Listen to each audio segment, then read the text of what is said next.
I am Madison, 33 years old and a forensic accountant who thought she had seen every financial scam in the book until my own family orchestrated the perfect heist against me.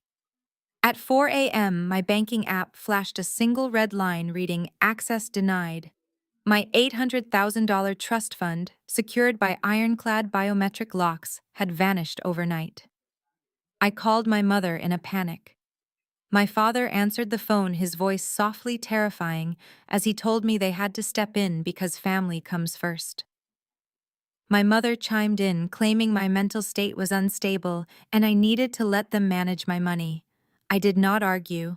I hung up the phone, put on my sharpest blazer, and drove straight to my bank branch to wait for the doors to open. What my family did not realize was that stealing from a forensic auditor leaves a digital footprint, and I was about to follow it straight to their federal prison cell. Before I continue this story, let me know where you are watching from in the comments below. Hit like and subscribe if you have ever had to set boundaries with relatives who felt entitled to your hard-earned success. Growing up in Chicago, my parents Richard and Patricia projected an image of effortless wealth. We lived in a sprawling mansion, attended private schools, and took winter vacations to luxury resorts.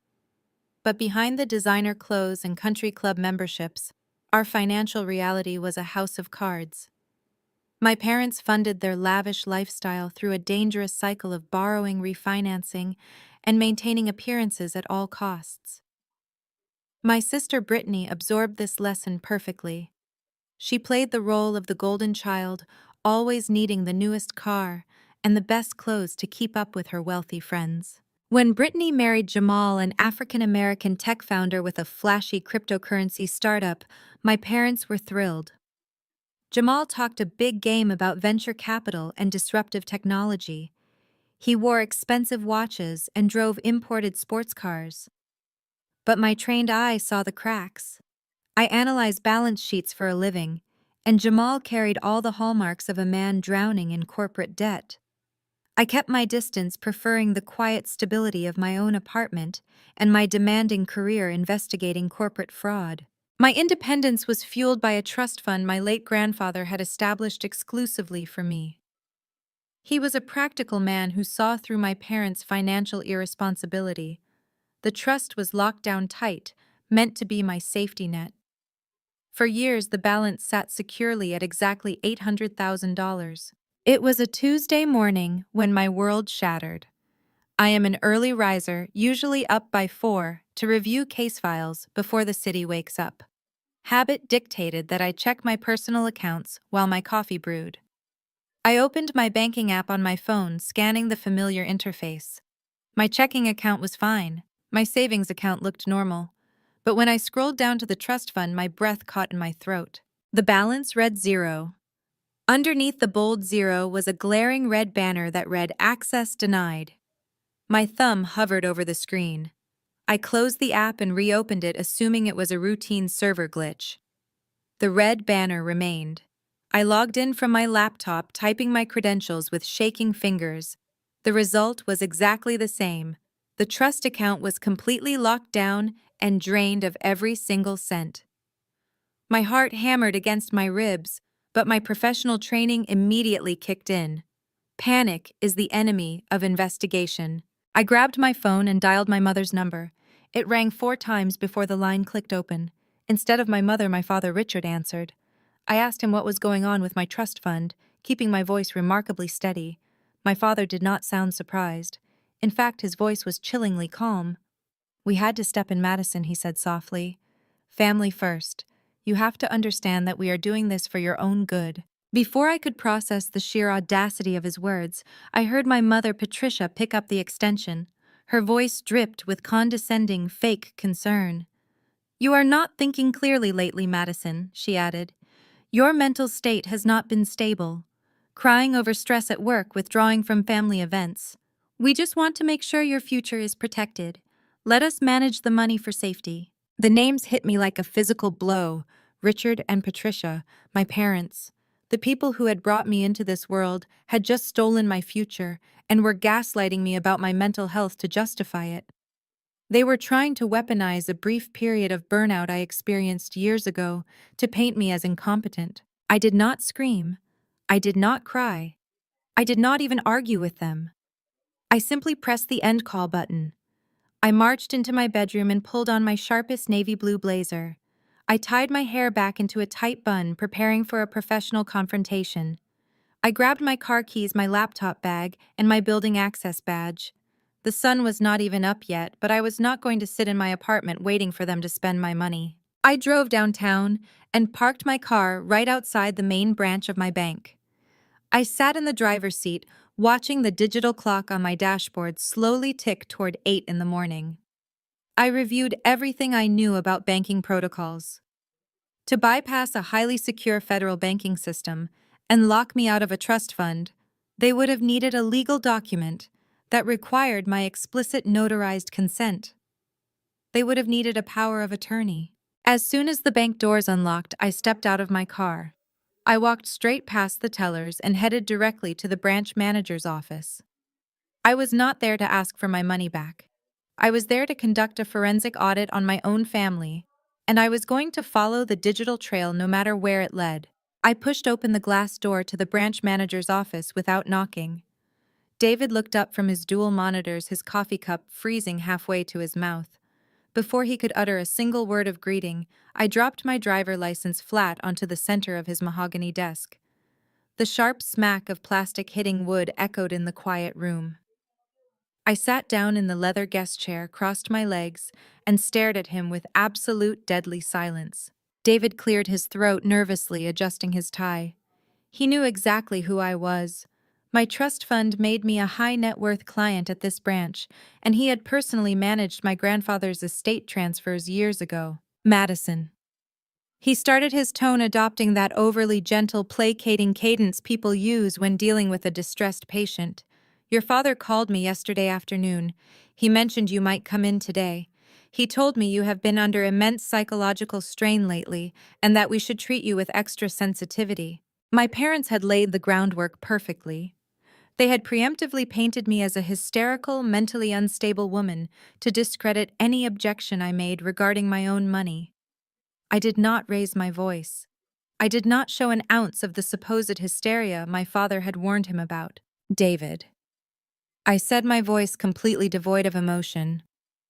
I am a forensic auditor for a top-tier financial firm in this city. I track missing millions across international borders for breakfast. I am not here for a therapy session. I am here because an $800,000 unauthorized withdrawal was executed from a secured trust. Pull up the power of attorney document used to bypass my biometric locks. Now. David hesitated, his eyes darting toward his computer screen.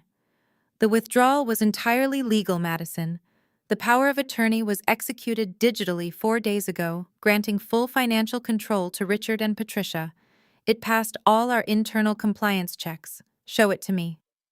I leaned forward, resting my elbows on his desk. If it passed compliance, you have no problem showing the principal account holder the execution log. David swallowed hard, clicked his mouse a few times, and turned his large monitor toward me. There it was. A standard, durable power of attorney form transferring absolute control of my assets to my parents. At the bottom was a digital signature bearing my name. I did not waste time reading the legal jargon. I immediately focused on the bottom corner of the digital document. This was executed via a remote online notary, I stated, reading the digital seal. In this state, an electronic notary requires 2 things to authorize a document of this magnitude: a time-stamped IP address log and a biometric video verification of the signer holding their government-issued ID. I locked eyes with David. Pull up the metadata, David. I want to see the IP address where this document was supposedly signed, and I want to watch the video of myself authorizing my own financial ruin. David sighed, typing rapidly on his keyboard. Madison, we reviewed the video. It is clearly you. The system verified your facial geometry against the ID. Play it, I commanded. A small video window popped up on the screen. It was me. Or rather, it looked exactly like me. The woman on the screen was holding up a driver license reciting the standard legal consent script authorizing the transfer of power. The voice sounded like mine, matching my cadence and pitch perfectly. But my trained eyes caught what the bank's automated compliance software had missed. Pause the video right there, I instructed, pointing at the screen. David hit the spacebar. Look at the jawline, I said, my tone clinical and detached. Right where the lighting hits the edge of the cheek. There is a pixelation blur, a micro-rendering error. The lighting on the face does not match the ambient lighting of the background room. David squinted at the screen, leaning closer. That is not a live video, I told him, the realization clicking into place with horrifying clarity. That is a deepfake. The audio is synthesized from a birthday video message I sent to my sister Brittany last month. I wore that exact same blouse and my hair was styled in that exact same way. David went completely pale. A deepfake, Madison, that is a severe allegation. Our system is designed to catch synthetic media. Your system failed, I replied sharply. Now give me the IP address from the electronic notary metadata log. He clicked back to the document properties, his hands visibly shaking now. He highlighted a string of numbers. I pulled out my phone, opened a network diagnostic tool I frequently used for my auditing investigations, and ran a trace on the IP address. The results populated on my screen in seconds. It was not a residential internet provider. It was a commercial fiber optic line. I read the registered business address out loud, my voice echoing in the small office. That IP address belongs to a commercial tech incubator space in the West Loop, I said, looking up at David. Specifically, the floor leased by a cryptocurrency startup. The startup founded by my brother-in-law, Jamal. The puzzle pieces snapped together with terrifying precision. My parents did not have the technical capability to bypass banking security or generate a flawless deepfake, but Jamal did. Jamal was the epitome of a modern tech hustler. He wore designer sneakers with tailored suits, spoke entirely in buzzwords about blockchain disruption, and drove a leased sports car he could not afford. My sister Brittany worshipped the ground he walked on, treating his failing startup like the next Silicon Valley unicorn. They were the perfect marks for my parents' desperation. My parents had not just stepped in to manage my money out of some twisted sense of control. They had conspired with Jamal to forge federal documents, steal my identity, and drain my trust fund to save his sinking company. David was sweating profusely now. If what you are saying is true, this is a massive breach. I have to escalate this to our fraud department immediately. We need to freeze the destination accounts. No, I snapped, standing up from the chair. Do not freeze anything yet. If you freeze it now, they will claim it was a misunderstanding or a software glitch. They will hide behind my father's excuse that I am mentally unwell and simply confused about authorizing them. But Madison, the funds are already transferred. The funds are already gone, I interrupted, gathering my ID from his desk and sliding it back into my pocket. If I want to put them behind bars for federal wire fraud, I need them to spend that money. I need them to use my stolen funds across state lines to secure their commercial loans. I need them to dig their own graves so deep that no expensive defense attorney can ever pull them out. I turned toward the door, my mind already calculating the next 10 moves. I was going to let them think they had won. I was going to let Jamal boast about his new capital and let my parents bask in their stolen wealth. And then, I was going to systematically burn their entire world to ash. I walked out of the bank, got back into my car, and entered my parents' address into the GPS. It was time to go see what an $800,000 betrayal looked like in person. I pulled my car into the sweeping circular driveway of my parents' estate in the North Shore suburbs. The early morning sun was just beginning to cast long shadows across their perfectly manicured lawn. Parked right near the front entrance, blocking the walkway with absolute arrogance, was Jamal's flashy imported sports car. Next to it sat Brittany's luxury SUV. They were all here. The entire syndicate had gathered under one roof to celebrate their successful heist. I did not bother ringing the doorbell. I still had my key, and I unlocked the heavy oak door, stepping into the grand foyer. The house was supposed to be quiet at this hour, but instead, the sharp, celebratory pop of a champagne cork echoed from the kitchen. I walked down the hallway, my heels clicking rhythmically against the hardwood floor. When I turned the corner into the massive chef's kitchen, The scene before me made my blood run ice cold. Jamal was leaning against the marble island wearing a tailored designer suit with immaculate sneakers pouring vintage champagne into crystal flutes. Brittany was giggling, hanging onto his arm, her wrist heavy with new diamond bracelets. My father Richard stood near the stove looking relieved and smug, while my mother Patricia held her glass up for a toast. I cleared my throat. The sound sliced through their celebration like a blade. Four heads snapped in my direction. For a fraction of a second, I saw pure panic flash across my parents' faces. But Jamal, ever the smooth-talking tech founder, did not even flinch. He set the champagne bottle down and flashed me $1 million smile. "Madison," he said, spreading his arms wide as if welcoming me to a networking event. "You are up early. We were just talking about you. Come on in, grab a glass. We have some incredible news about your portfolio." "My portfolio," I repeated, stepping fully into the kitchen. "You mean the $800,000 you stole from my trust fund at 4 in the morning using a deep fake video and a forged electronic notary?" The kitchen went dead silent. Brittany dropped her hand from Jamal's arm and took a step back. My father straightened his posture, instantly adopting his authoritative patriarch persona. "Now listen here, Madison," Richard said, pointing a stern finger at me. "Nobody stole anything. You have been incredibly stressed at work. You have been anxious, irrational, and completely uncommunicative. We had to step in and take temporary control of your finances before you did something reckless. Family protects family. I ignored my father and kept my eyes locked on my brother-in-law. You committed federal wire fraud, Jamal. You bypassed biometric banking security to use my cash as collateral for a commercial loan. Your cryptocurrency startup is bleeding money, and you needed a massive capital injection to keep the venture capitalists from tearing you apart." Jamal scoffed, waving his hand dismissively. "You accountants are all the same. No vision. I am not stealing your money, Maddie. I am unlocking your stagnant liquidity. That 800 grand was just sitting there doing nothing. I used it to secure a $3 million bridge loan for my company. When my next angel round closes in 6 months, I will release the collateral and return your money with a 20% yield. I am literally building generational wealth for this family, and you are over here crying about compliance rules."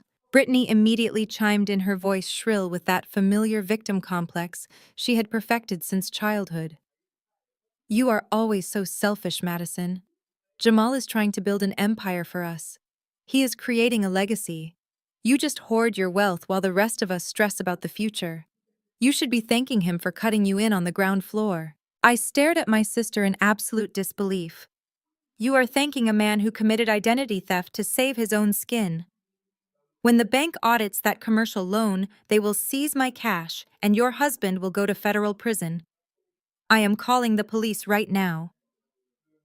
I reached into my blazer pocket for my phone, but my mother's voice stopped me cold. "I would not do that if I were you, Madison." Patricia stepped forward, her heels tapping softly against the tile. She walked over to the far end of the kitchen island, picked up a thick manila folder, and slid it across the smooth marble. It stopped right in front of me. "Go ahead," she said, her lips curving into a chilling maternal smile. "Open it." I kept my eyes on her for a moment before looking down. I flipped open the cover of the folder.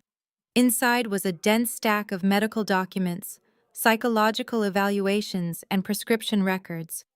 They were from 3 years ago, during a period when I had worked myself into severe burnout and sought therapy for clinical depression and anxiety. But as I scanned the top summary page, my stomach dropped. The documents had been heavily altered. They included fabricated notes detailing erratic behavior, financial paranoia, and severe delusions. "What is this?" I asked, my voice dangerously low. "That is your psychiatric evaluation," Patricia said smoothly. "It clearly outlines a history of severe mental instability. If you make a scene, or if you try to contact the authorities regarding this completely legal power of attorney, your father and I will march straight into a family court. We will file for a full conservatorship." Richard stepped up beside her, crossing his arms. "The judge knows me, Madison. We play golf together. When he sees a successful, stable family stepping in to protect a deeply disturbed young woman from ruining her own life, he will grant us permanent guardianship. You will not even be allowed to own a credit card, let alone manage a trust fund. You would never get away with faking medical records, I said, though I felt the trap closing around me. We do not have to fake the fact that you were medicated, Brittany sneered. Everyone knows you went crazy 3 years ago. No one believes a hysterical woman, Madison.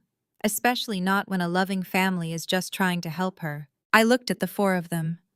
They had orchestrated a masterpiece of manipulation.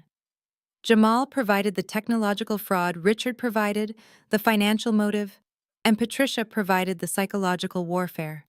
They had cornered me. If I went to the local police right now, my parents would immediately file the conservatorship paperwork, freezing my life entirely.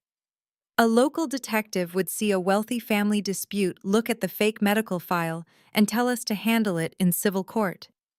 I would be trapped in litigation for years, while Jamal burned through my life savings. I needed the commercial loan to clear. I needed Jamal to accept the $3 million across state lines.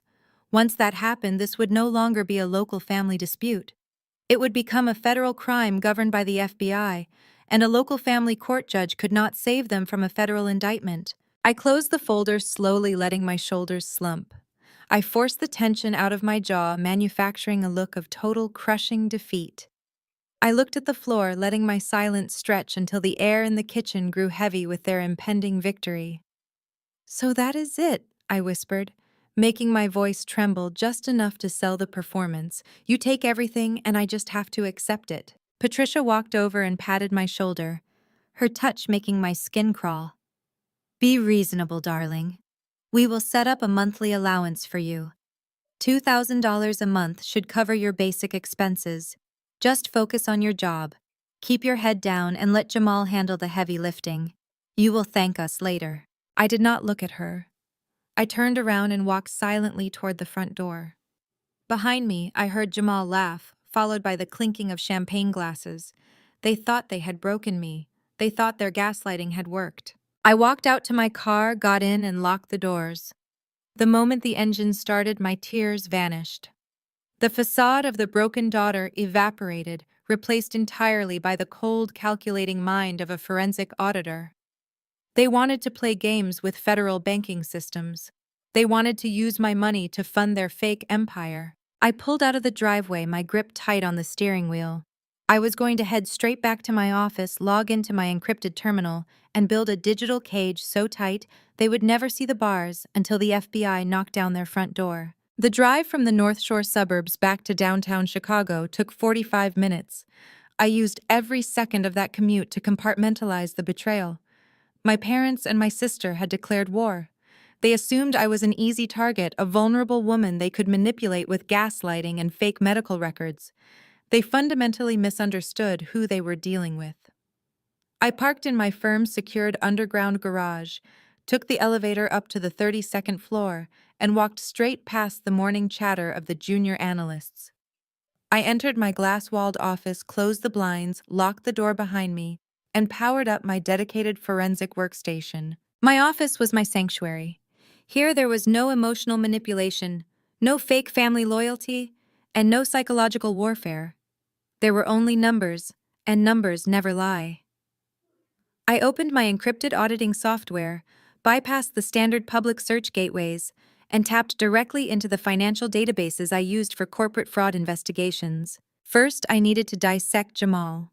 He projected the image of a tech visionary, but a quick search into his cryptocurrency startup NovaChain revealed a crumbling facade. NovaChain was registered as a Delaware LLC, but operated out of Chicago.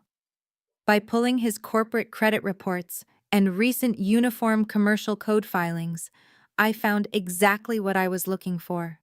2 days ago, Jamal had submitted an aggressive commercial loan application to a major federally insured bank. He was asking for a $3 million capital injection to save his company from imminent bankruptcy. Banks do not hand over $3 million to failing crypto startups without rock-solid guarantees. I scrolled down to the collateral section of his application. There it was, my trust fund. The $800,000 he had hijacked using the forged power of attorney was listed as the primary liquid asset securing the loan. Jamal had legally pledged my stolen money to the federal government. Next, I turned my attention to my father. Richard had always been a master of appearances, but maintaining a North Shore mansion requires serious liquid capital, something he clearly lacked. I ran a search on his property tax records. The results made me smirk. Richard was severely delinquent on his property taxes. He was 3 years behind, owing the county upwards of $150,000. Worse, I found multiple high-interest personal loans tied to his name, all of them in default. The mechanics of their syndicate became crystal clear. Richard and Patricia were drowning in debt and facing the very real threat of losing their mansion. Jamal was facing corporate ruin. They needed each other. Jamal possessed the technical skills to generate the deepfake and bypass the electronic notary, but he needed Richard and Patricia to act as the legal guardians to claim the money. The unspoken agreement was obvious. In exchange for handing over my trust fund as collateral, Jamal would use a portion of his newly acquired $3 million loan to secretly bail out my father and save the family estate. They thought they had committed the perfect victimless crime. They assumed I would be too terrified of a public mental health dispute to fight back, and that by the time I figured out how to unravel their mess, Jamal would have magically multiplied the money and made everyone whole. It was the classic delusion of every white-collar criminal I had ever investigated. But Jamal had made a fatal miscalculation. I opened a new digital dossier and began compiling the evidence. I saved the IP address logs from the forged electronic notary.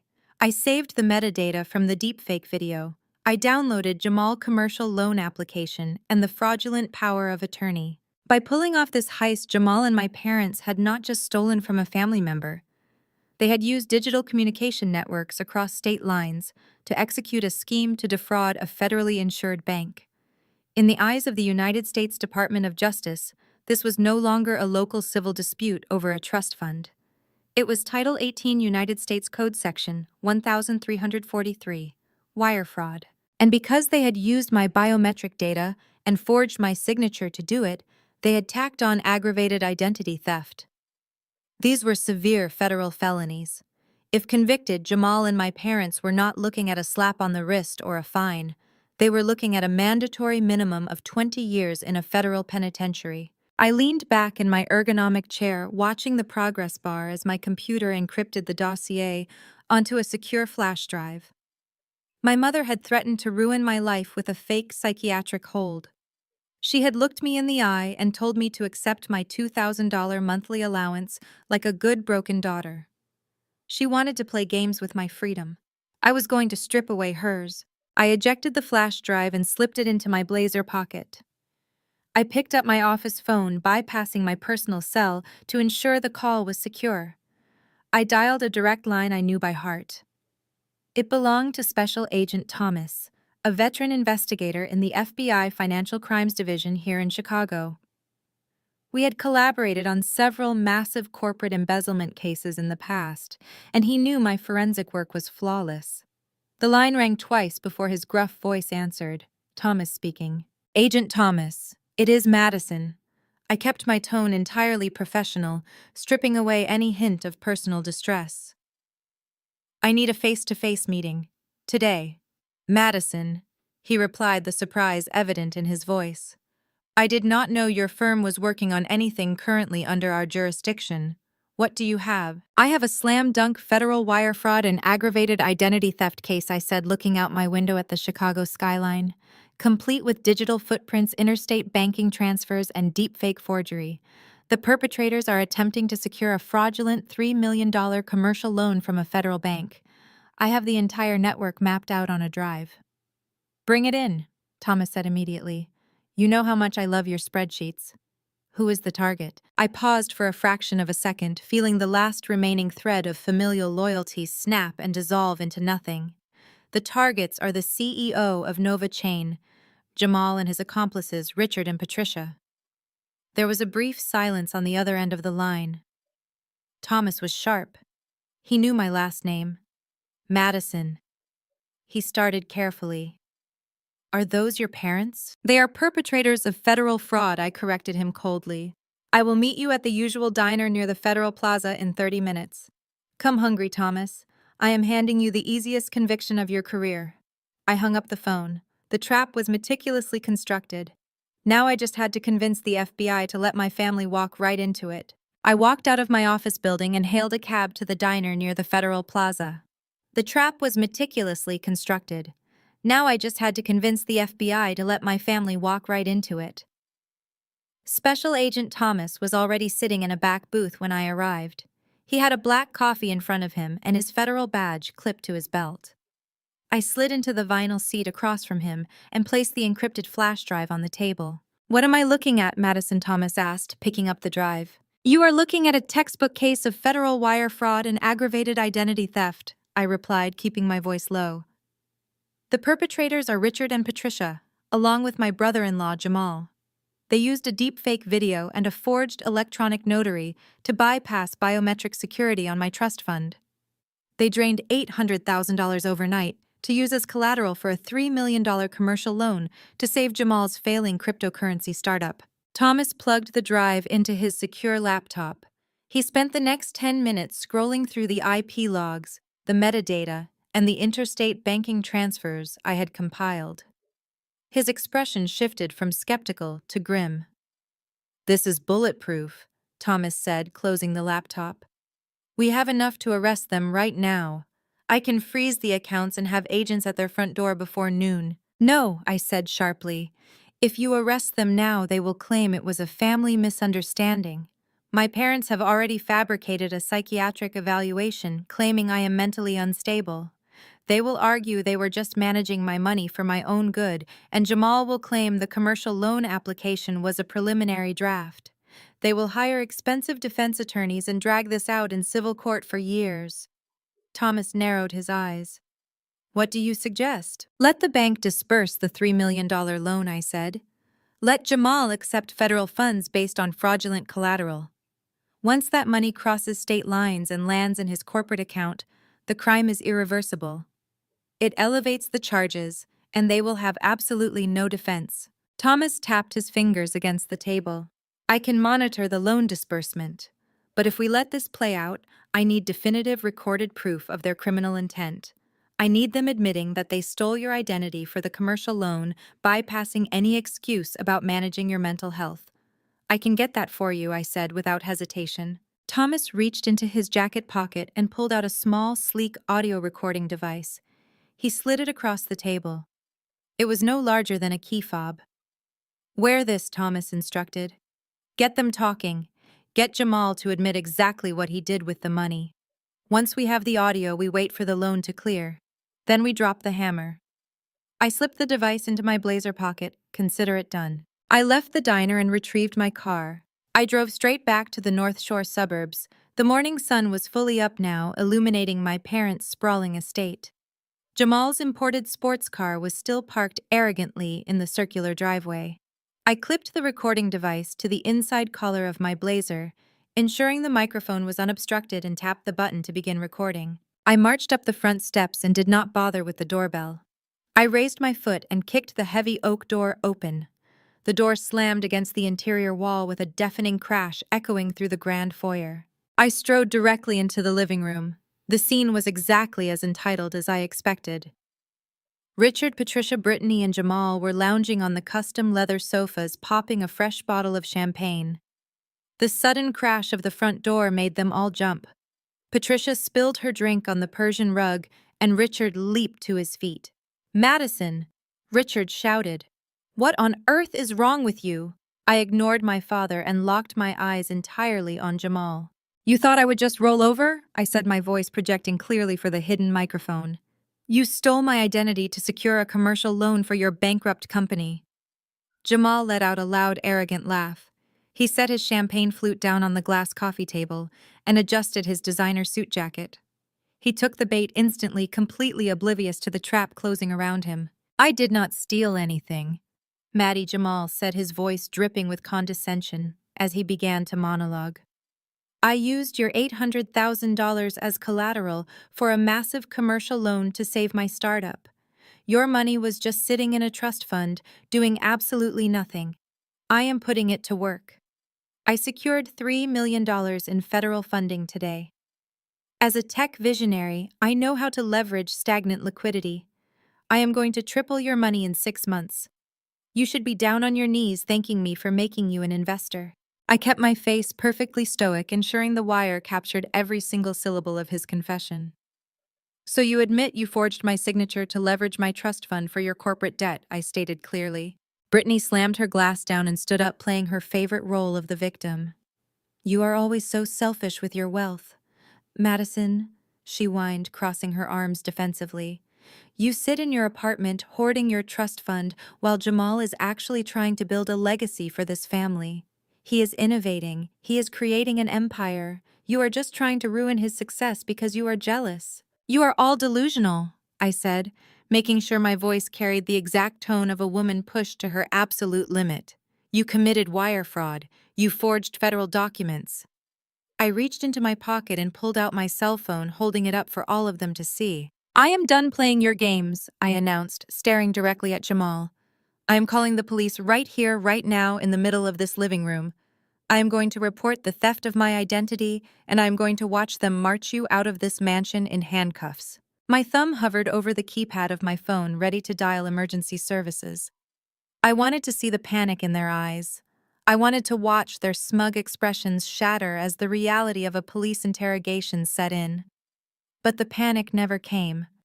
Instead of lunging for my phone or begging for mercy, my mother simply sighed. It was a long, theatrical sigh of a woman dealing with an unruly toddler. Patricia set her champagne flute down on the glass coffee table with a delicate clink. She walked over to the marble kitchen island, her heels echoing sharply in the cavernous room. From the top drawer, she pulled out a thick, cream-colored manila folder. She placed her manicured hand on top of it and slid it across the smooth stone surface until it stopped inches from where I stood. Go ahead, Patricia said, her lips curving into a smile that did not reach her eyes. Open it. Read it before you make a call that will ruin the rest of your life. I kept my phone in my left hand but reached out with my right to flip open the cover. The heading at the top of the first page was printed in a bold, clinical font. It read, Comprehensive Psychiatric Evaluation. The patient name listed was mine. The date was recent. The evaluating physician was a name I did not recognize, likely a hired gun or a fabricated entity cooked up by Richard's expensive legal connections. I scanned the paragraphs. The document was a masterpiece of fiction woven around a tiny kernel of truth. 3 years ago, I had worked myself into a state of severe burnout. I took a brief leave of absence and spoke to a therapist about managing stress and mild depression. It was a responsible professional way to handle career exhaustion. But the pages in front of me painted a drastically different picture. The fabricated file detailed paranoid delusions, erratic financial behavior, and severe episodes of dissociation. It claimed I had a history of making false accusations against my family members due to a paranoid personality disorder. What is this garbage? I demanded, though a cold knot was forming in my stomach. My father stepped up beside my mother, crossing his arms over his chest. He looked down at me with the authoritative arrogance of a man who believed his wealth made him untouchable. It is a legally binding medical opinion, Madison Richards stated. If you dial that phone and bring the police into this house, your mother and I will immediately file an emergency petition in family court. We will submit that evaluation and ask for a full permanent conservatorship. Jamal leaned against the counter, smirking as he adjusted his designer watch. They will declare you legally incompetent, Maddie. You will not be allowed to manage a checking account, let alone conduct a corporate audit. Your career will be over by lunchtime. Brittany nodded eagerly, pouring herself another glass of champagne. You are clearly not well, Madison. You are hallucinating that Jamal is stealing from you just because he is a successful tech founder and you are jealous. A judge will see right through your lies.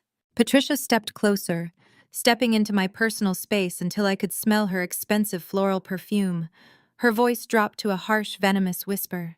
The judge who handles these cases plays golf with your father every Sunday. He knows us as a respectable, loving family trying to protect our deeply troubled daughter. If you try to accuse Jamal of fraud, we will testify under oath that your illness has caused a complete break from reality. We will say we transferred the trust fund to protect it from your manic spending sprees. Patricia reached out and tapped the fabricated medical folder with a perfectly manicured fingernail. No one believes a crazy woman, Madison. Take your $2,000 monthly allowance and go home. My mind raced. The audio recorder pinned inside my blazer was capturing every single word. I had Jamal admitting to the wire fraud. I had Patricia and Richard actively blackmailing me and admitting their willingness to submit fraudulent medical records to a judge. The evidence was pure gold. But my forensic instincts warned me to pause. If I pushed them too far right now, they might panic and halt the commercial loan disbursement. I needed that $3 million federal loan to hit Jamal's corporate account. The transfer across state lines was the final puzzle piece required by the FBI to lock them away for 2 decades. A local police officer arriving right now would ruin the federal trap. The local cops would look at this fake medical file, look at my wealthy, well-dressed parents, and tell us it was a civil family dispute. I would be dragged into a messy legal battle over my own sanity fighting a biased local judge, while Jamal quietly liquidated my funds. I needed to play the long game. I let my hand shake. It was a subtle movement, but enough for them to notice. I slowly lowered my phone, letting the screen go black. I stared at the fabricated psychiatric evaluation, forcing my shoulders to slump. I let the fight drain out of my posture entirely, manufacturing a look of total, crushing despair. I knew how to read a room, and I knew exactly what kind of submission they demanded to see. "You would really do this?" I whispered, making my voice crack perfectly. "You would lock me in a conservatorship and destroy my career over Jamal's failing company." "We are protecting the family legacy," Richard replied coldly, showing absolutely zero remorse. "You can either be a part of it, or you can be a ward of the state. The choice is yours." I looked at the floor, letting the silence stretch. I needed them to feel the absolute high of victory. I needed them to believe their gaslighting had broken my spirit entirely. "Fine," I said, my voice barely above a whisper. I closed the folder and pushed it back across the marble island. "Just send the allowance to my checking account." I turned around slowly. I did not look back as I walked out of the kitchen. Their mocking laughter and the clinking of crystal champagne flutes followed me down the long hallway. I stepped out, the front door, walked down the sweeping driveway past Jamal's obnoxious sports car, and got into my vehicle. As I closed the car door, the facade of the broken daughter completely vanished. I reached inside my blazer and turned off the recording device. The tape was secure. I had everything I needed. They had swallowed the bait whole, assuming their wealth and manipulation made them invincible. Now it was time to let them hang themselves. I pulled out of the neighborhood and drove back to downtown Chicago. The morning commute was heavy with traffic, but my mind was entirely insulated from the noise of the city. I did not shed a single tear on the drive home. The moment my car crossed the city limits, the fabricated persona of the defeated daughter melted away completely. I parked in my secure garage, took the elevator up to my apartment, and locked the deadbolt behind me. I tossed my keys onto the entryway table and walked straight to my home office. My apartment was minimalist by design, but my office was a fortress of processing power. I booted up my custom-built workstation. 3 curved monitors hummed to life, casting a stark blue glow across the dark room. I reached into my blazer, unclipped the audio recorder Thomas had given me, and connected it to a secure port. I extracted the raw audio file, encrypted it, and backed it up to 3 separate offshore servers. The confession was safe. Now I needed the digital paper trail to build an inescapable cage. I launched my forensic auditing suite. It was a proprietary software used by elite financial investigators to map asset flows, cross-reference public records, and bypass standard institutional firewalls to access raw filing data. I cracked my knuckles and began typing. First on the chopping block was Jamal and his so-called tech empire. I entered the tax identification number for his cryptocurrency startup NovaChain. The software chewed through corporate registries, state tax boards, and uniform commercial code filings. The results populated on my screen in seconds. Novachain was a hollow shell. Jamal had burned through his initial venture capital funding in less than 8 months. He was leasing expensive office space and driving luxury cars while his payroll accounts were bouncing. But the most damning document was the commercial loan application he had submitted to a federal bank based in New York. I pulled the raw data file. Jamal was seeking a $3 million capital injection. The application required liquid collateral, and there it was listed in stark black and white. My trust fund. $800,000 pledged as a guarantee backed by the forged power of attorney. But Jamal could not have executed this alone. He needed my parents to act as the authorized signatories. I opened a new search window and typed in my father's social security number. Richard had always projected the image of untouchable wealth, lecturing me on financial responsibility while sneering at my career. It was time to look under the hood of his pristine reputation. I queried the county assessor database and pulled the property tax records for their North Shore mansion. The screen flooded with red delinquency notices. Richard was drowning. He had defaulted on his property taxes for 3 consecutive years. The county was preparing to issue a tax lien sale within the next 60 days. I dug deeper, running a shadow credit pull. My father had secretly taken out multiple high-risk personal loans, leveraging his equity until there was absolutely nothing left. The mansion was effectively worthless to him, a ticking time bomb of foreclosure. Next, I ran a search on the medical clinic listed on the fake psychiatric evaluation my mother had threatened me with. A quick cross-reference with the state medical board revealed the evaluating physician had his license suspended 2 years ago for writing fraudulent prescriptions. My mother had literally purchased a fake psychological profile from a disgraced doctor to use as a weapon against her own daughter. The sheer malice of it was breathtaking. The pieces of the syndicate snapped together in a perfect, sickening picture. Jamal needed collateral to save his failing startup. Richard and Patricia needed a massive cash bailout to save their estate from being auctioned off by the county. They struck a desperate parasitic deal. Jamal would forge the digital notary and use the deepfake to steal my trust fund. My parents would sign the fraudulent power of attorney, acting as the legitimate guardians managing my money due to my fabricated mental instability. Once Jamal secured the $3 million commercial loan using my cash as collateral, he would funnel a portion of those federal funds back to my father to pay off the tax liens. They were cannibalizing my future to sustain their illusions of grandeur. I leaned closer to the monitors, my eyes scanning the granular details of Jamal's loan agreement. I needed the exact mechanism of the transfer. If this remained a local transaction within Illinois state lines, a slick defense attorney might argue it down to a civil dispute or simple misappropriation. I needed federal jurisdiction. I needed a crime so severe it bypassed state courts entirely. I needed to ensure that the corrupt family court judge my parents golfed with could not protect them. I opened the bank routing directory and traced the disbursement schedule for Jamal's pending loan. My pulse quickened as the routing numbers aligned on my screen. The lending institution evaluating Jamal's application was headquartered in Manhattan. To fund Jamal's corporate account in Chicago, the bank was initiating an automated clearinghouse transfer through a Federal Reserve gateway. The money was scheduled to cross state lines tomorrow morning at precisely 9 o'clock. I smiled, the blue light of the monitors reflecting in my eyes.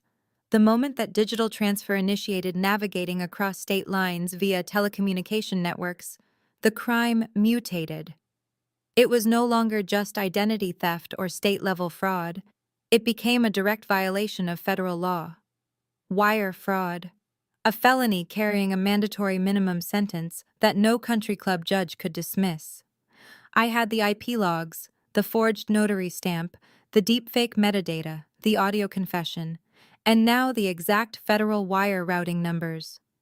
The matrix of their destruction was complete. I began dragging and dropping files into a master directory on my secure server. I named the folder Project Icarus. First went the biometric verification video. I attached my forensic analysis highlighting the rendering glitch along the jawline and cross-referencing the audio frequencies with the birthday message I had sent Brittany weeks ago. The software mapped the deepfake, perfectly proving beyond a shadow of a doubt that the video was a synthetic fabrication. Next came the electronic notary log. I matched the commercial fiber optic IP address directly to the commercial lease agreement for Nova Chain. Jamal had not even bothered to mask his network via a virtual private network. He executed the fraud directly from his own office. He was arrogant, and arrogance leaves the brightest, most undeniable digital footprints. I pulled the Know Your Customer compliance forms Jamal had submitted to the Manhattan Bank. To secure a commercial loan of $3 million, the bank required verified identification for all collateral holders. Jamal had uploaded high-resolution scans of my driver license and my passport. He had forged my signature on the federal tax forms. He even submitted a fake utility bill to verify my address, modifying the PDF metadata with cheap, easily detectable editing software. It was absolute amateur hour. As a forensic accountant, I regularly dismantled complex offshore shell companies designed by cartels and corrupt billionaires. Jamal was a toddler playing in a sandbox, completely unaware of the bulldozer hovering over his head. I meticulously mapped the financial flow. I created a flowchart demonstrating how my stolen $800,000 was currently sitting in a holding account at the Federal Bank in Manhattan, acting as the sole collateral for the loan disbursement. I pulled the exact routing numbers for the automated clearinghouse transfer scheduled for the next morning. Then I added the property tax delinquency notices for my parents' North Shore mansion, providing the undeniable motive. They were not managing my mental health. They were executing a coordinated financial bailout to save themselves from absolute ruin. Any standard attorney would advise me to take this evidence, file a civil injunction, freeze the accounts, and drag my family before a local judge. I knew exactly how that would play out. My father would walk into the courtroom wearing his best tailored suit. My mother would cry on cue, clutching that fabricated psychological evaluation written by her disgraced doctor. They would paint me as a deeply disturbed woman having a severe manic episode. The judge, who likely attended the same charity galas as my parents, would issue a temporary stay. Jamal would quietly funnel the money into untraceable offshore crypto wallets, while the civil litigation dragged on for 5 long years. I would bleed out in legal fees while they lived comfortably in their mansion. Civil court was designed to make lawyers rich and keep wealthy families comfortable. I refused to give them the satisfaction of a prolonged battle. I refused to let them sleep in their expensive beds while I fought to reclaim my own money. Federal criminal court is an entirely different beast. The United States Department of Justice does not care about local country club connections or fake medical files. When you use telecommunications to cross state lines for the purpose of executing a fraudulent scheme, it triggers the federal wire fraud statute. Every single email Jamal sent to the Manhattan Bank, every digital signature my parents uploaded, and the incoming $3 million wire transfer itself constituted separate counts of federal wire fraud. Add the unauthorized use of my biometric data, and we trigger aggravated identity theft. That specific charge carries a mandatory consecutive 2-year prison sentence on top of the wire fraud penalties. There is no parole in the federal system. They were going to serve hard time. The federal system boasts a massive conviction rate. When the FBI swoops in, they do not negotiate. They freeze every single asset. They seize properties. They destroy lives with absolute bureaucratic efficiency. I encrypted the master directory folder with military-grade security protocols. I copied the entire package onto a sterile, untraceable flash drive. I then spent the next hour meticulously scrubbing my own access logs from the state and federal databases. Jamal considered himself a tech genius, but he lacked the fundamental paranoia required to survive in my world. He would never know I had breached his network until the federal agents kicked his office doors off the hinges. I picked up the silver flash drive, feeling its cold weight in my palm. This tiny piece of metal contained the absolute destruction of my entire family tree. My parents would lose their mansion, their reputation, and their freedom. Jamal would lose his startup and face decades behind bars. Brittany would be left penniless, her golden child status rendered utterly worthless when her husband went to federal prison. I felt absolutely no guilt. They had chosen to view me as prey. I was simply proving that I was the apex predator. The sun was fully up now, casting bright morning light across my apartment. I had everything I needed to burn their empire to the ground. I opened a secure encrypted voice over Internet Protocol application on my secondary phone. This line could not be traced, recorded, or intercepted. I dialed a direct extension I had memorized years ago during a massive corporate embezzlement investigation. It was a direct line to the Federal Bureau of Investigation, Financial Crimes Division in Chicago. The line clicked open after 2 rings. A familiar gruff voice answered. I took a deep breath, ready to hand over my own blood relatives to the federal government. Thomas, speaking the gruff voice, barked through the encrypted line. Agent Thomas, it is Madison. I said, my voice completely devoid of the adrenaline pumping through my veins. I need a sit down, off the books, highly sensitive. There was a brief pause. Thomas and I had dismantled 3 corporate embezzlement rings together. He knew I never called unless I had a bulletproof case. The South Loop Diner, he replied. 30 minutes. I terminated the connection, grabbed my coat, and headed out into the crisp Chicago morning. The South Loop Diner was a relic of the past, characterized by sticky vinyl booths, the smell of burnt coffee, and an absolute lack of surveillance cameras. It was the perfect place to hand over a digital guillotine.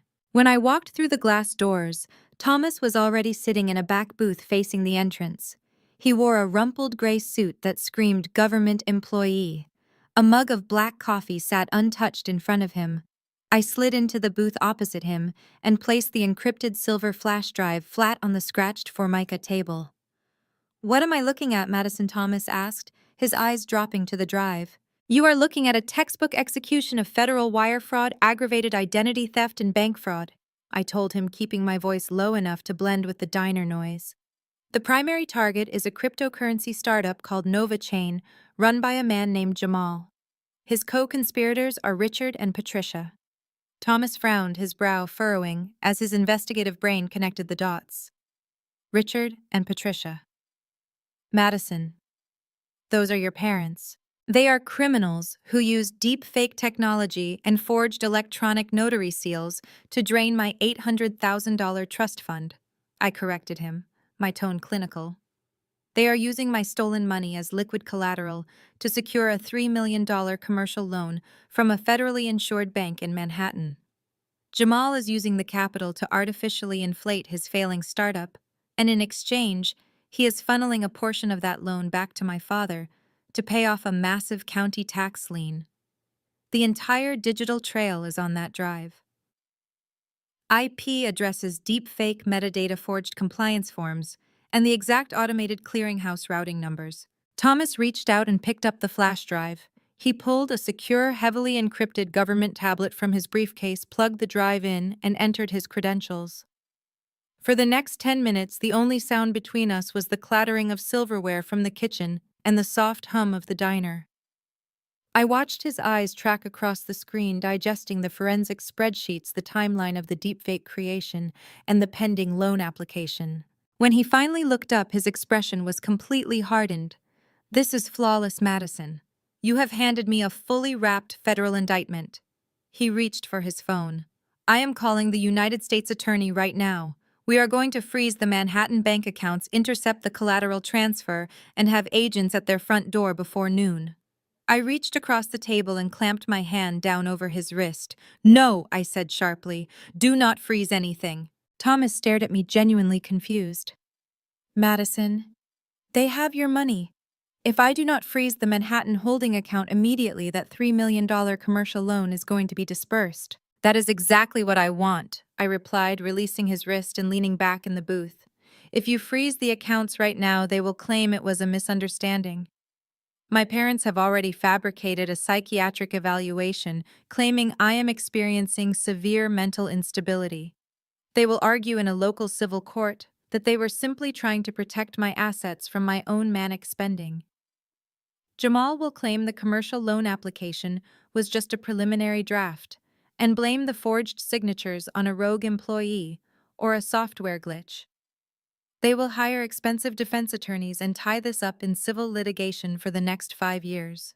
Thomas narrowed his eyes, understanding the legal maneuvering I was anticipating.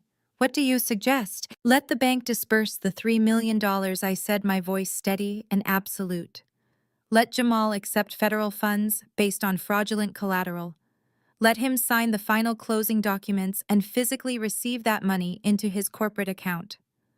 Once that automated clearinghouse transfer crosses state lines and lands in Chicago, the crime is irreversible. It is no longer attempted fraud. It is a completed, undeniable federal felony. Thomas tapped his fingers against the table, his law enforcement instincts warring with my strategic patience. Madison letting a fraudulent $3 million loan disperse is an enormous risk.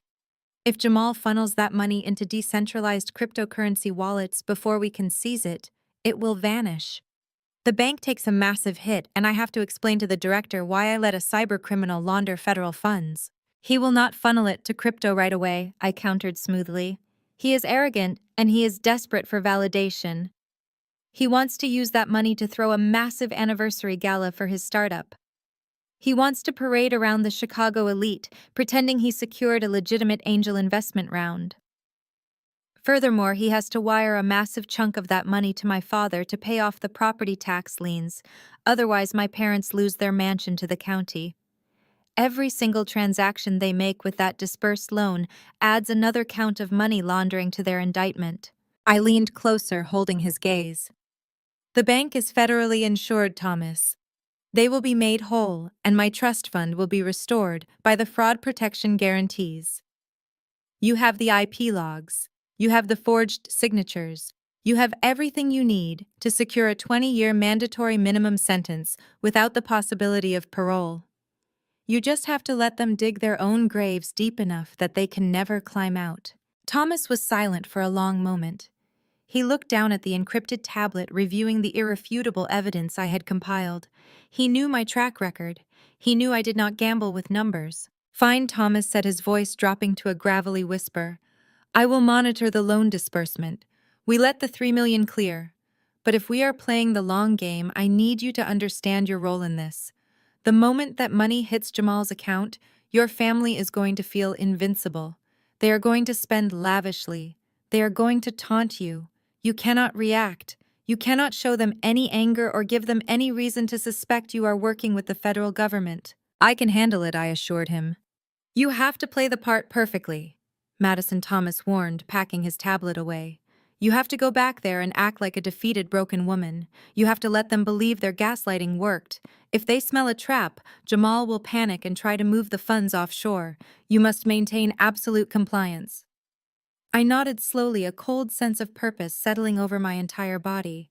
Consider it done. I slid out of the booth and walked out of the diner into the bright Chicago sunlight.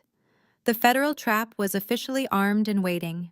All that was left for me to do was to step back into the lion's den, lower my head, and play the role of the tragic, submissive daughter, while my family gleefully danced toward their own absolute destruction. I walked back to my apartment with a singular mission to become a ghost in my own life.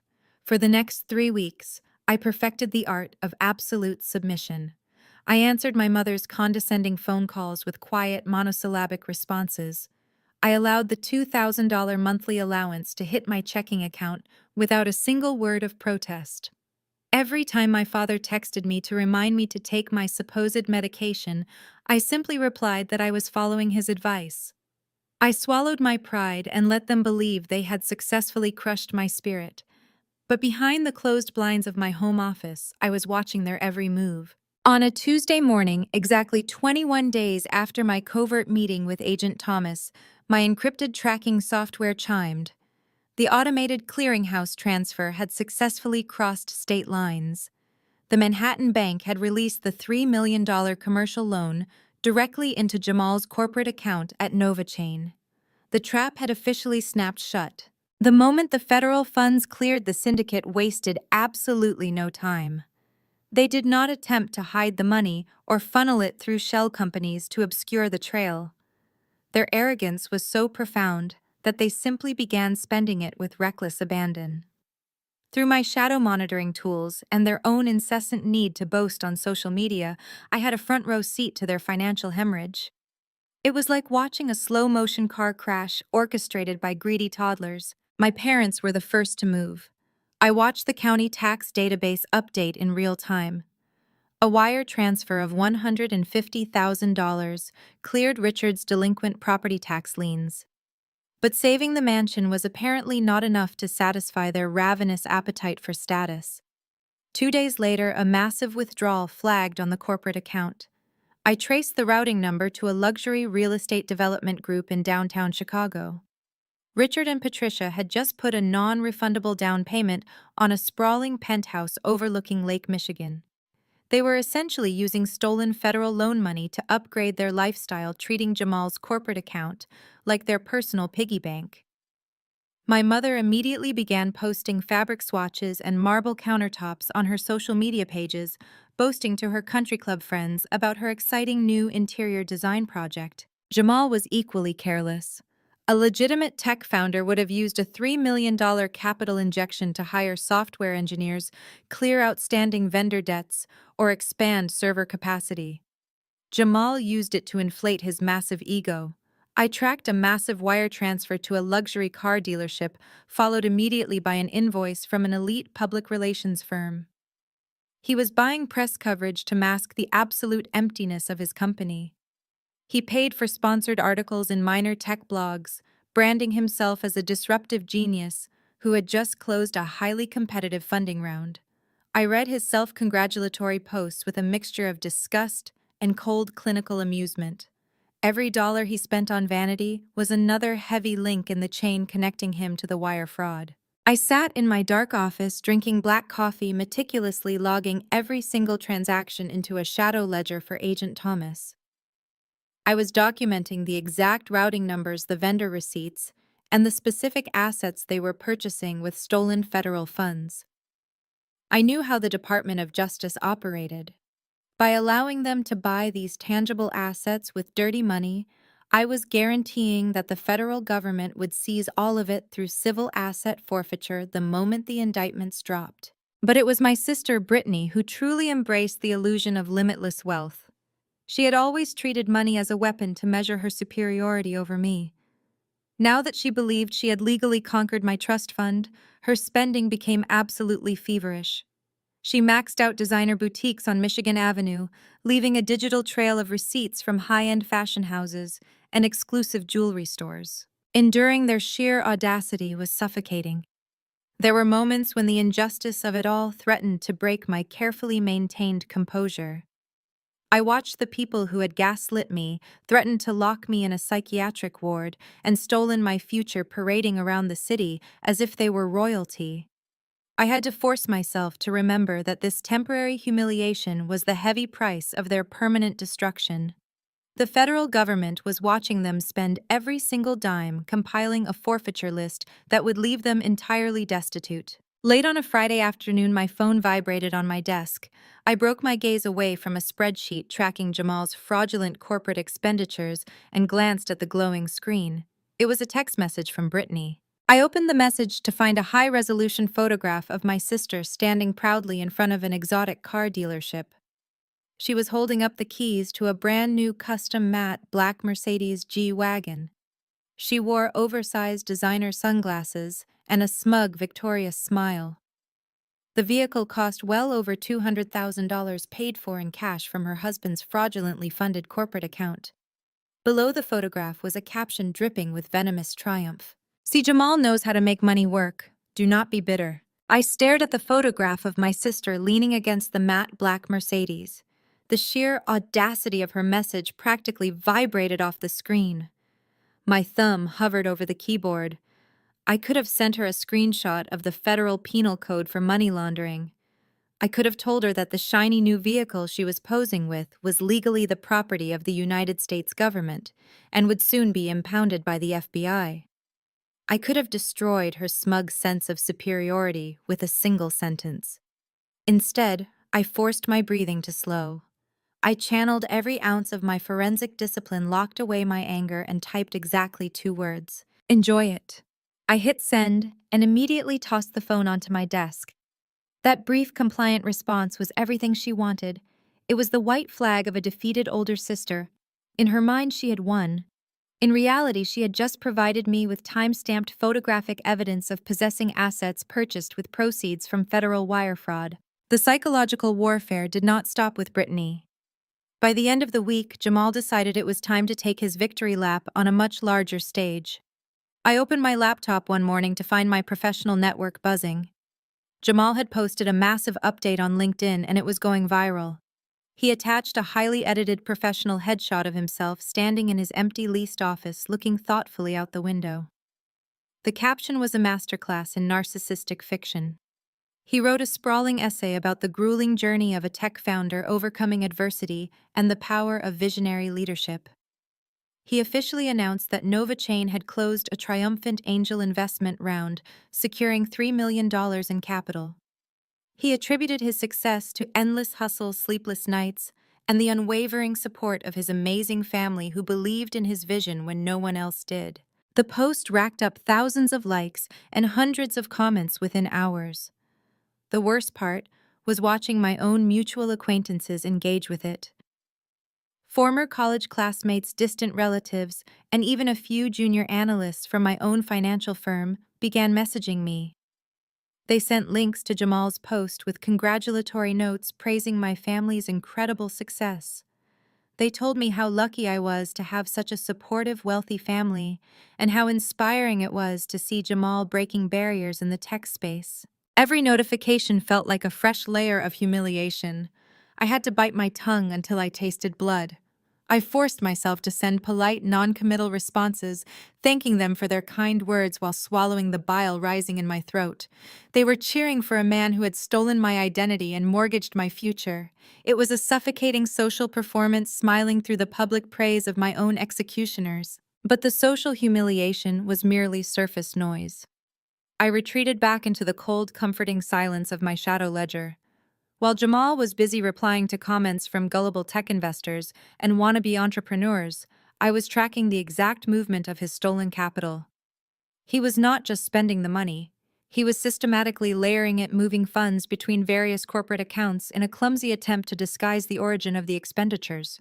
He thought he was being clever by paying for his luxury public relations firm through a secondary vendor account.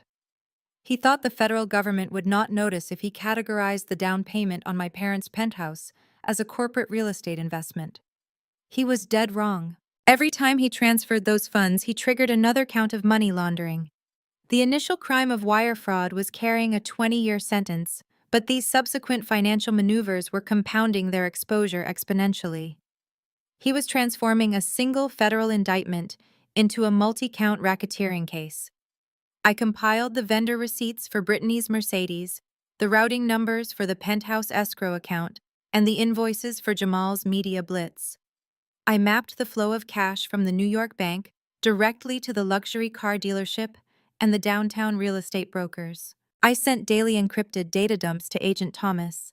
My FBI contact remained silent, absorbing the massive influx of evidence, letting the syndicate weave their own noose. We were letting them build a financial house of cards so tall that the collapse would be catastrophic. The days bled into weeks characterized by this agonizing duality. To the outside world, my family was ascending to the absolute pinnacle of Chicago high society. They were dining at Michelin-starred restaurants, posting photos from exclusive VIP lounges, and soaking up the admiration of their peers. My father updated his professional profiles to reflect his new status as an elite investor. My mother flooded her social media with pictures of designer furniture mock-ups for her new penthouse. To me, they were inmates on borrowed time dancing blindly toward the edge of a cliff. I maintained my absolute silence, never deviating from the role of the broken, irrelevant daughter.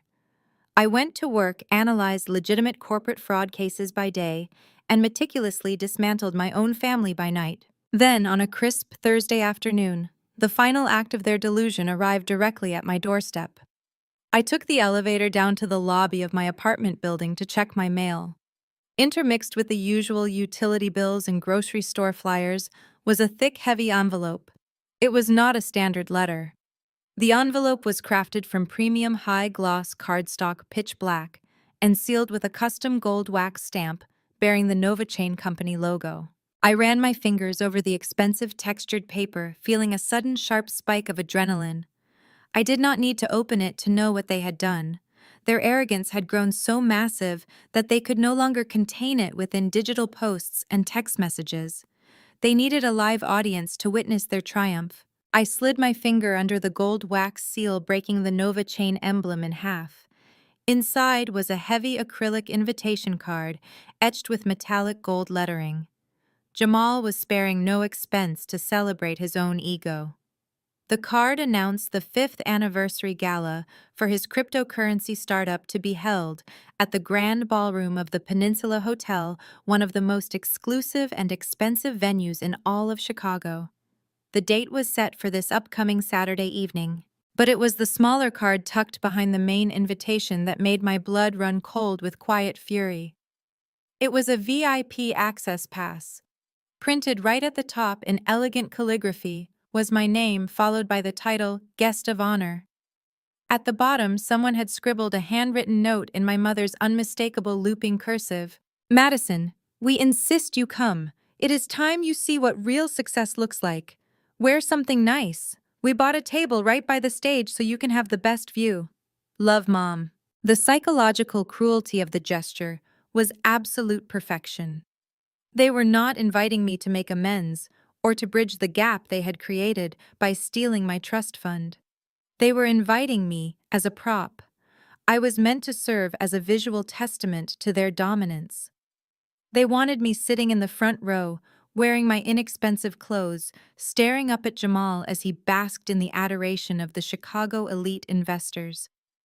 They wanted to parade their stolen wealth right in front of my face, confident that their fabricated psychiatric evaluation would keep me entirely silent. They wanted me to eat their expensive catered food paid for by my own stolen money and swallow my pride while they played the roles of benevolent wealthy family members taking pity on their troubled daughter. I set the acrylic invitation down on my kitchen counter. A slow, dangerous smile crept across my face.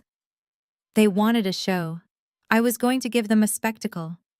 I pulled out my secure secondary phone and opened the encrypted messaging application I used to communicate with Agent Thomas. I typed out a quick, precise message. "Jamal is hosting a 5-year anniversary gala for Nova Chain this Saturday at the Grand Ballroom. The entire syndicate will be present. He will be courting new investors using my stolen funds as proof of capital. It is the perfect bottleneck." We dropped the net Saturday night. I watched the screen as the delivery checkmark appeared. Less than a minute later, the typing indicator bubbled up. Thomas replied, "A public takedown is messy, Madison. Are you sure you want to do this in front of hundreds of people? We can pick them up quietly at their homes on Monday morning." I did not hesitate. I typed my response with absolute certainty. I want them exposed in front of the exact people they are trying to impress. They stole federal funds to buy social status. We are going to strip that status away on a stage they paid for. Secure the warrants." Thomas replied simply, "Warrants will be signed by Friday afternoon. I will have tactical teams staging at the hotel perimeters by 7. Send me the floor plan and secure the audiovisual booth. Do not engage until my teams are in position." The trap was no longer just set. It was primed for absolute devastation. Now I needed to look the part. For the past decade, my wardrobe had consisted entirely of forensic accountant armor, navy blue blazers, slate gray pencil skirts, and sensible black pumps. My aesthetic was designed to make me blend into the background of corporate boardrooms so I could quietly dismantle financial irregularities. I was the ghost in the machine. But this Saturday, I was not going into that ballroom to be a ghost. I was going in to be the main event. I grabbed my purse and took a cab to the Magnificent Mile, bypassing the practical department stores and heading straight for the high-end designer boutiques. I walked into an exclusive atelier and bypassed the racks of safe, understated evening wear. I knew exactly what I was looking for. I found it draped over a mannequin in the center of the showroom. It was a floor-length evening gown, crafted from heavy, luxurious silk. It featured a sharp, asymmetrical neckline, a daring thigh-high slit, and a silhouette designed to command absolute attention. But the most striking element was the color. It was not a safe black or a subdued navy. It was a brilliant, unapologetic blood red. I purchased the dress immediately, adding a pair of towering stilettos that would put me at eye level with my father. I bought bold, aggressive jewelry that caught the light like shattered glass. I was spending my own legitimately earned money, and every swipe of my card felt like sharpening a blade. This was not a shopping trip. It was the procurement of battle armor. When I returned to my apartment, I hung the crimson gown on the back of my bedroom door. I stood in front of the full-length mirror, imagining the look on my mother's face when I walked into the hotel wearing a color that demanded the entire room stop and stare. She had told me to wear something nice. She expected me to arrive looking like a victim crushed under the weight of their gaslighting and theft. She expected me to shrink into my seat and watch them shine. I reached out and touched